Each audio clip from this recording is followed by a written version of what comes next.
Hi folks, my name is Nitin and thank you so much for latching on to my channel. So folks, आज का जो video है वो बहुत ही particular सा वीडियो है और बड़ा यू नो ऐसा वीडियो है जो कि बहुत लोग देखना चाह रहे हैं. It's with respect to KTM 390 S model and comparison between the S model and Royal Enfield Himalayan 450. So what is happening is there are a lot of people who are confused between these two bikes, the ones who are actually shifting and moving into this range of bikes.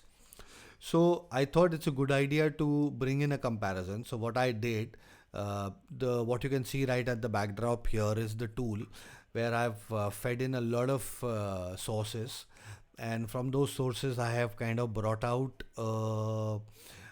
a podcast, right? And if you want to know how to do it, I'll probably you can post comments in the section and I'll let you know. But idea is to understand which bike is better and what all things are there in each bike. So ऐसा नहीं है कि which bike is better, but we will talk about aspects, lot of aspects here, and that's going to help you decide onto which bike you want to buy. So let's start with this podcast, and then we will intervene as and when required. We'll probably pose some questions as well.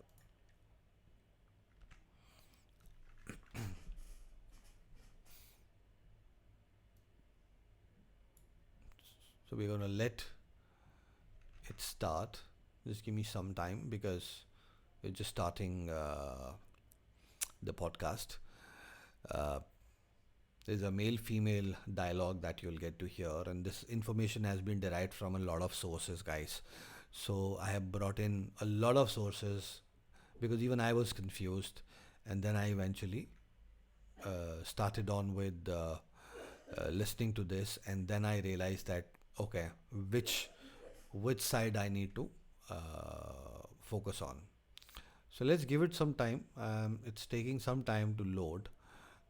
Once it kind of starts, that's when we'll deep dive into the podcast.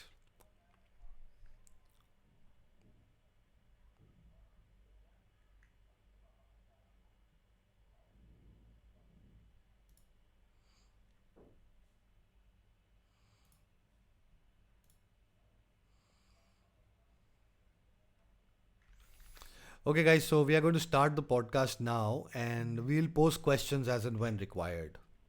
All right, everyone, get ready because today we are going deep into adventure motorcycles. Oh, yeah. We're going to be talking KTM 390 Adventure and the Royal Enfield Himalayan 450. Two popular bikes. Yeah, and we've got a ton of YouTube reviews Uh-huh. from people who ride these things every day and people who really know their stuff. So Right. we're going to try to help you decide Right. which one is right for you. That's the goal. And it's not about picking a winner, No. but figuring out like what matters to you. Exactly. Do you want to ride on the highway or are you zipping around the city? Right. Are you more off-road or are you more pavement? Yeah, exactly. Or a little of both. Yeah, for sure. Okay, we're going to break it down. That's what we're going to do. All the trade-offs. All right, so let's start with the engine. Okay. The Himalayan 450. Yes. It's known for being super smooth. It is. Especially like 3,000 to 6,000 RPM. Especially in that range, effortless. Yeah, a couple reviewers said it's almost too smooth. Really? Like it kind of puts you to sleep. Wow. But I guess if you're in the city, Yeah, that could be a good thing, right? yeah, you don't want something that's like, Jerky. yeah, like constantly like rivet and trying to keep it going. Yeah, you want something just nice and easy. Now the KTM's a little different. Yeah, it's peppier, right? Yeah, it really wakes up like 7,000 RPM. That's where it comes alive, yeah. So you get more of that like exciting acceleration. That's that KTM feel. But you got to work for it a little more. You're working the gearbox a little more. So right away, like which one are you? Yeah, what kind of rider are you? Yeah, do you want something that's just like, Yeah, just smooth and easy. oh, hey, I think our listeners got something to say. So I'm asking that is KTM a little more peppier? That's what you said. Is it like a better machine as compared to 450 Himalayan? Okay, let's unpack this. That's a great question. Better is really tough to say. Yeah, what does better even mean? Exactly. Better for one person is not better for someone else. Or like one of the reviewers said the Himalayan's engine is so smooth it's boring. Right. But another guy was like, That's exactly what I want for commuting. See, What's fascinating here is the KTM definitely has more power on paper, it's quicker. but it's also more demanding. You have to rev it up. You have to work that engine. Yeah. So if you want something that's just like always ready to go, It might be great. the KTM might be your thing. What stands out to you the most? Yeah. Or are you looking for that, like, Exciting. that excitement? Yeah. I like to think of it as like the Himalayan is a cruiser Yeah, laid back. and the KTM is like a sports car. Always ready to go. All right, so let's talk highway. The 390 ADV Yeah. really shines on the highway. It does. It's got that nice wind protection. Yeah, cruises really well. But one thing that I notice in a lot of the reviews Okay. is if you're in traffic, it can get kind of hot Oh, really? because it's got that wind protection. It's doing its job too well. Yeah, there's not a lot of airflow. Interesting So trade-offs, right? Yeah, exactly. You're going to be comfortable on the highway, but maybe a little tasty in the city. Yeah. Hey, yeah, what's up? So which one did you say that gets hot on the highways? Is it the 390 or you're talking about 450? The 390 gets hot in the city, not on the highway. Right. It's that wind protection. Okay, let's get back to it. So the 450 Yeah. has a different problem on the highway. Okay. Vibrations. Yeah. And I'm not talking about just like a little buzz. This Right. is like Right. Some serious vibes. some serious vibes. Yeah. Especially in the handlebars Wow. at high speed. So like, Interesting. you know, if you're doing a lot of highway riding, Yeah. that could get really old really fast. One guy even said his hands went numb. After like 2 hours on the highway. Oh, wow. Yeah. So you got to think about that. Yeah. Are you someone who's like really sensitive to vibrations? Yeah. Or do you do a lot of long rides? Yeah. And it's interesting when you come back to the city, Oh, yeah. the KTM, Yeah. with its, powerful engine, Right. actually has a lot of vibrations. But in the foot pegs. Yeah, and the foot pegs in the city, Interesting. like at lower RPM. So it's almost like they each picked where they wanted to have the vibrations. Yeah, exactly. It's so funny. One's got it on the highway, one's got it in the city. So which one would you rather have? Yeah, that's a tough one. Would you rather your hands be numb or your feet be buzzing? I don't know. Yeah, Depends on the ride. exactly. So it all comes down to how are you using this bike? What are you doing with it? All right, let's move on to suspension. This Yeah. is a big one, Important. Yeah, especially if you're going on those longer adventures. for sure. So the Himalayan, people love its suspension. Plush Yeah. really soaks up the bumps. Yeah. It makes like the roughest roads feel smooth. Yeah, like a magic carpet ride. Some people even said they prefer it off-road, Oh, wow. which we'll talk about later, and we'll try not to bottom out. Okay. Now the KTM, as Yeah. you might expect. It's a little sticker, right? Yeah, a little more sporty. More performance oriented. But that means that it can bottom out pretty easily. Oh, especially if you're riding it port off road. Especially off-road. Yeah. And even on the pavement, it's just not as comfy. yeah. So again, it's like, do you want comfort or do you want that control? Exactly. Are you curving canyons or are you cruising? Now, before we move on to off-road, one thing that came up a lot in the reviews was weight. Oh, yeah. And I know it sounds like a small thing, Yeah, but it really changes how the bike feels. it does. The KTM is significantly lighter. Yeah, the Himalayan's a little heavier. Yeah. Oh, yeah. Let's hear it. Do you have an idea about, and this is an offbeat question, do you have an idea about which one is heavier? That's what you've already told, but by how much is it heavier? If KTM is lighter and Royal Enfield is heavier, by how much is it heavier? Do you have an idea?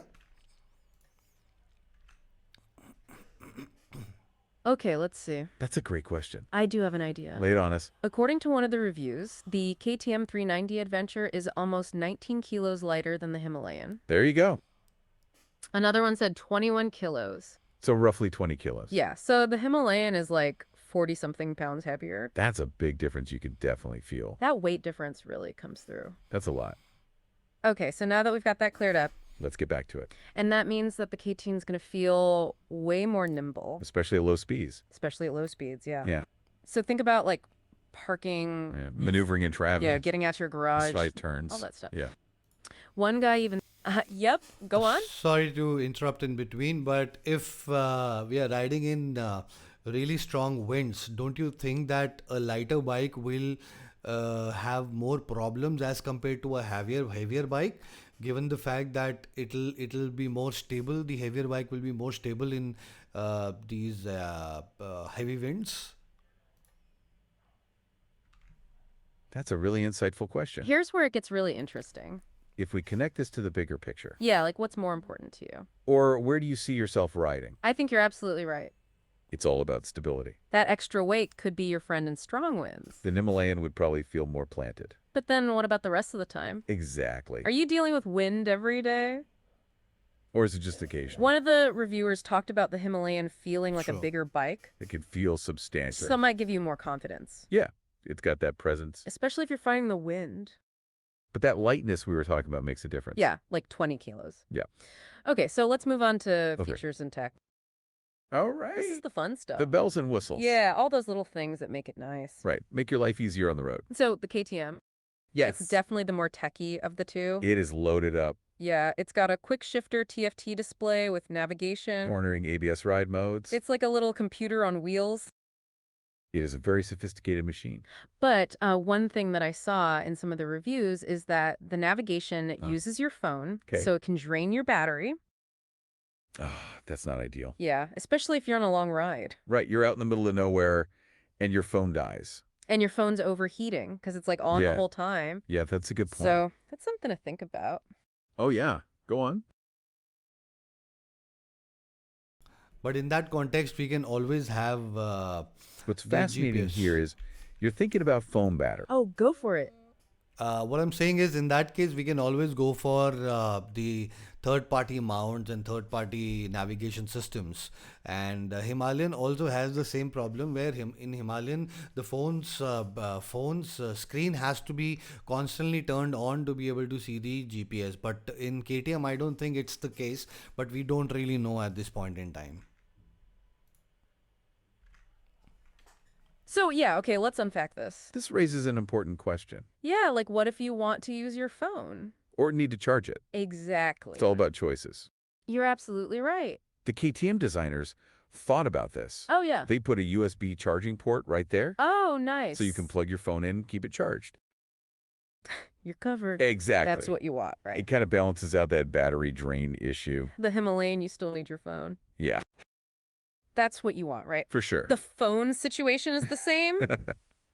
It's a wash. The little one. Yeah, No, the Himalayan, it's a little more a basic. little more old school. Yeah, it's got turn-by-turn Good job, navigation. Roy. And it's got that cool round TFT display. I like that round display. Yeah, It's different. but it doesn't have all the like fancy stuff. No, it keeps it simple. But some people actually like that. Oh, yeah, I can see that. They're like, I just want to ride. Yeah, I don't need all the distractions. Yeah, exactly. Just give me the basics. Just tell me where to go and let me enjoy the ride. Exactly. All right, let's talk about pulling comfort. Oh, yeah. Got to think about the passenger. Yeah, the unsung heroes. The one who are holding on for dear life. So the Himalayan Yeah. seems to be the winner here. It is very comfortable for the passenger. Yeah, big comfy seat, smooth ride. Nice and plush. Even on rough roads. Yeah, they'll be happy. One reviewer said his wife loved it. Oh, that's a good sign. Yeah, she was like, this is the best. That's what you want to hear. Yeah. Happy one, happy life. The KTM, yeah, not so much. Not as much. Yeah, the seat's a little smaller, a little A firmer. little more crammed. And then you got those vibrations. Oh, yeah. Especially the foot pegs. Not good for the passenger. One guy's wife was complaining about the foot pegs, I could imagine. but if you're going to be right all two up, Definitely something to consider. yeah, comfort is key. Yeah, for sure.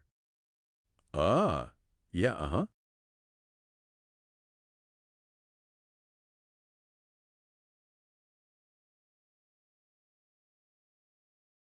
The wife was complaining about the KTM. That's the one with the vibrating foot pegs. Yeah, definitely not ideal for a passenger. Good question. All right, so where were we? We were talking comfort. Yeah, definitely something to consider.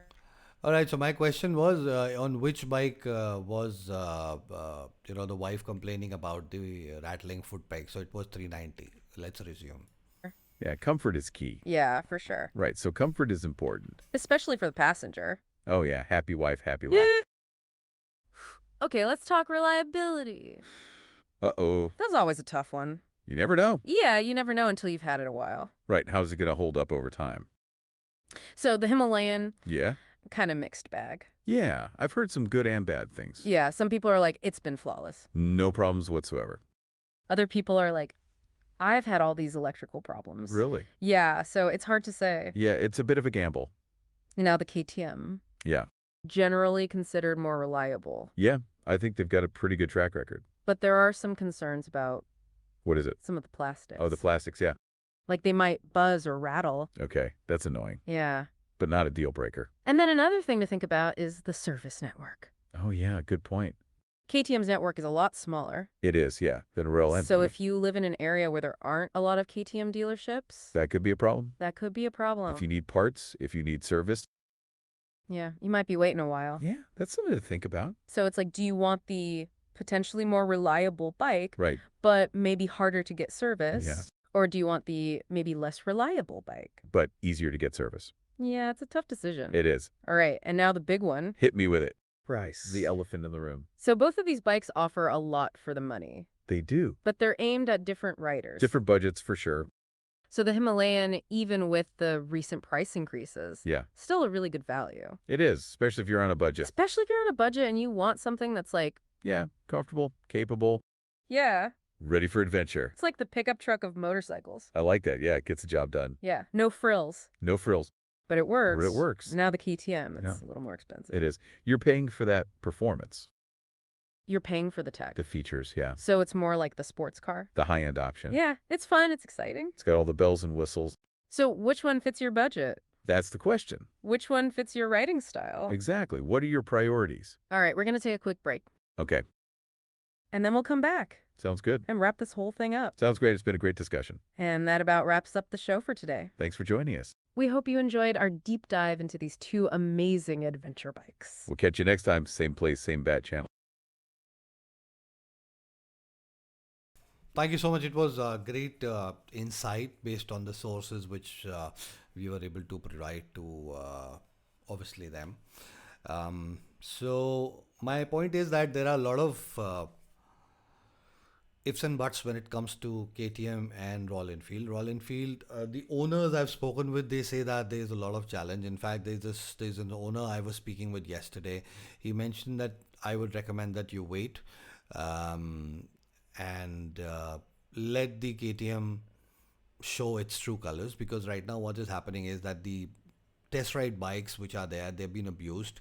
The bikes which are out there in the market, which where you've got the delivery, those bikes are in early stages. They have not been through the first service, because of which there's a lot of rattling and a lot of vibration, which in fact are going to mellow down after the first service and second, and so far so on. Yes, there is no two way, or there are no two ways about it, that Royal Enfield RE 450 Himalayan seems to be a little more premium. There are less of plastic equipments and gadgets there. It's more body, it's more metal, but we have to understand it's top heavy. So maneuvering within the mountains is going to be a challenge. While you're pulling it back, you're parking it somewhere, it's going to be a challenge. Whereas KTM 390 Adventure S is like a bicycle. You can just pick it up and lift it and put it wherever you want. But yes, it is a little plasticky and it has a lot of vibrations initially. I'm a little skeptical about the fact that how are we going to put the saddle bag, how are we going to put the claw bags, and how are we going to put the luggage there, because there's nothing to kind of tie it to. So that is a major challenge right now, which I foresee, because I was going through the bike's dynamic and then I saw that there's nothing that I can actually put my luggage on, and for that we'll have to probably wait a little while we get the pannier stands or something of that sort. Then let's figure that out. So let's see how things shape up in that context. So guys, thank you so much for watching till now. I hope it gives you some clarity around KTM and Himalayan comparison. There are a lot of people who have kind of put the video together. So what we've done is we've picked up all those videos, we put those videos together, we brought you the crux of that video using AI. So that was the intent, and obviously we asked certain questions which were important. So thank you so much for watching, guys. Do drop a note in the comment if you have more insight on the motorcycles and what are your thoughts about it. We'll be more than happy to see that, and if in case there are more insights that you need on any other bike, any other motorcycle areas, locations, travel related questions, please post them and we will be more than happy to bring those insights to you. So thank you so much folks for watching. If you have not yet subscribed to my channel, please subscribe, share, like and comment, and don't forget to hit the bell icon so you get to know when we come up with new videos. God bless. Safe travel.